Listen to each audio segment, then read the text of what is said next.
পুলিশের গুলিতে আহত হয়ে চিকিৎসাধীন অবস্থায় মারা যাওয়ায় ইমনের জানাজা নিজ গ্রামের বাড়িতে অনুষ্ঠিত হয়েছে। জানাজা শেষে তাকে পারিবারিক কবরস্থানে দাফন করা হয়। রবিবার 18 আগস্ট রাত 9টার দিকে টাঙ্গাইলের গোপালপুর উপজেলার ননিলের নইমুদ্দিন উচ্চ বিদ্যালয় মাঠে ইমনের জানাজা অনুষ্ঠিত হয়।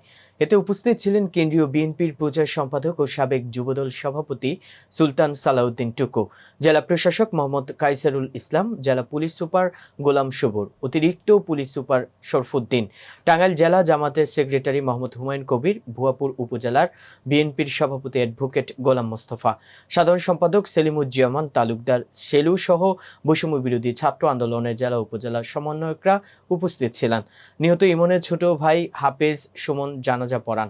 জানাজা শেষে বিএনপির প্রচার সম্পাদক সুলতান সালাউদ্দিন টুকু বলেন, নিহত ইমন অর্জুনা ইউনিয়ন ছাত্র দলের যুগ্ম সম্পাদক ছিল। সে দ্বিতীয় মুক্তিযুদ্ধে শহীদ হয়েছে। তার পরিবারের দায়িত্ব দল বিএনপি নেবে। ইতিমধ্যে দলের ভারপ্রাপ্ত চেয়ারম্যান তারেক রহমান ইমনের পরিবারের দায়িত্ব নিয়েছেন। তিনি আরো বলেন, যথাসময়ে আমাদের দেশ নায়ক দলের কাণ্ডারি দেশে ফিরবেন।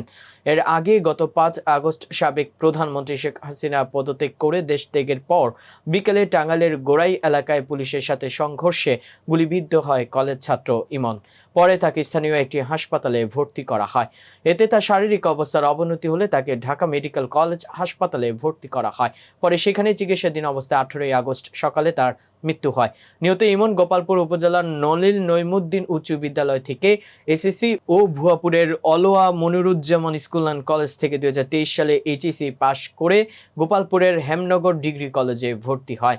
পরে নিজের পড়াশোনার খরচ ও সংসারের হাল ধরতে টাঙ্গাইলের এক চাচার বাসায় থেকে বিভিন্ন বাসাবাড়িতে টিউশনি করত। আজকে আমি জেলখানা থেকে বের হয়ে ঢাকা মেডিকেল কলেজ হাসপাতালে ইমনকে দেখতে গিয়েছিলাম। তখন অবচেতন অবস্থায় ছিলেন ইমন, কথা বলতে পারে নাই, শুধু তাকিয়ে একটু দেখেছে, নড়াচড়া করেছে।